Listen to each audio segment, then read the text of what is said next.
राज्यसभा सांसद चुने गए भाजपा के महेश केवट, तरुण चुग और रजनीश अग्रवाल को जबलपुर हाईकोर्ट ने नोटिस जारी किया है। ये मामला कांग्रेस प्रत्याशी मीनाक्षी नटराजन का नामांकन रद्द किए जाने से जुड़ा है। कोर्ट ने चुनाव आयोग और निर्वाचन अधिकारी से भी जवाब मांगा है। मामले में अगली सुनवाई 11 सितंबर को होगी। न्यायमूर्ति वीपी शर्मा की एकल पीठ ने मंगलवार को मीनाक्षी नटराजन की ओर से दायर इलेक्शन पिटीशन पर प्रारंभिक सुनवाई की। नटराजन की ओर से वरिष्ठ अधिवक्ता अजय गुप्ता और अधिवक्ता आर्यन गुप्ता ने पक्ष रखा। याचिका में तर्क दिया गया है कि मीनाक्षी नटराजन का नामांकन अनुचित आधार पर रद्द किया गया था। इसमें भाजपा के निर्वाचित उम्मीदवार महेश केवट के निर्वाचन को निरस्त करने की मांग की गई है। तरुण चुग और रजनीश अग्रवाल के निर्वाचन को याचिका में सीधे चुनौती नहीं दी गई है। इसके बावजूद हाईकोर्ट ने दोनों को नोटिस जारी किया है। आपको बता दें कि मीनाक्षी नटराजन का नामांकन रद्द होने के बाद राज्यसभा चुनाव में मतदान की जरूरत नहीं पड़ी थी। इसके बाद भाजपा के तीनों प्रत्याशी महेश केवट, तरुण चुग और रजनीश अग्रवाल निर्विरोध निर्वाचित घोषित कर दिए गए थे। अब हाईकोर्ट अगर चुनाव याचिका पर सुनवाई के बाद ये मानता है कि मीनाक्षी नटराजन का नामांकन गलत तरीके से रद्द किया गया था, तो ये चुनाव को चुनौती देने का वैधानिक आधार बन सकता है। हालांकि देखिए, ये जांच का विषय है, लेकिन भाजपा के 3 राज्यसभा सांसदों को एमपी हाईकोर्ट का नोटिस थमाया गया है। मीनाक्षी नटराजन की याचिका पर कोर्ट में सुनवाई हुई है। मीनाक्षी नटराजन ने देखिए यहाँ पे पिटीशन याचिका दायर की थी। अब इसके ऊपर राज्यसभा चुनाव मामले में हाईकोर्ट का नोटिस जारी हुआ है भाजपा के 3 राज्यसभा सांसदों को, और नोटिस जारी करते हुए तमाम जवाब मांगे गए हैं।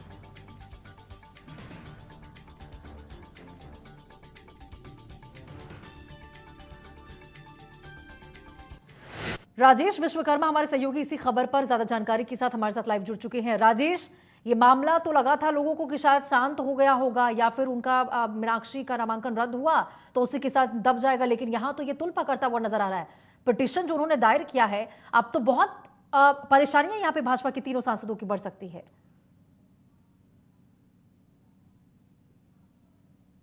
बिल्कुल, देखिए, हाईकोर्ट में याचिका कहीं ना कहीं दायर की गई है मीनाक्षी नटराजन की तरफ से, और ये नामांकन राज्यसभा का निरस्त किया गया था, उसको लेकर चुनौती दी गई है।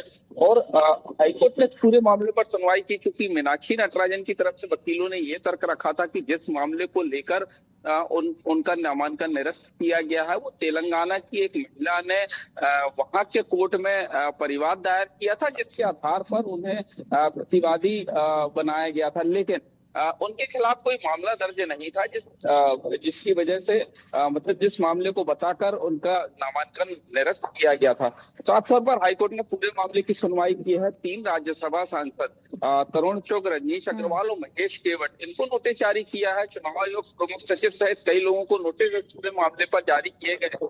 और अगर बात की जाए तो क्योंकि अब इसमें सुनवाई शुरू होनी है और 11 सितंबर को इस पूरे मामले की सुनवाई होगी, क्या कुछ पक्ष जो है वो अब रखा जाता है, ये देखना बहुत महत्वपूर्ण होगा। लेकिन कहीं ना कहीं जो नामांकन किया गया था उसको चुनौती कहीं ना कहीं दी गई है, और जिस तरीके से पूरा नामांकन निरस्त हुआ था उसको उस पर सवाल उठाए गए हैं।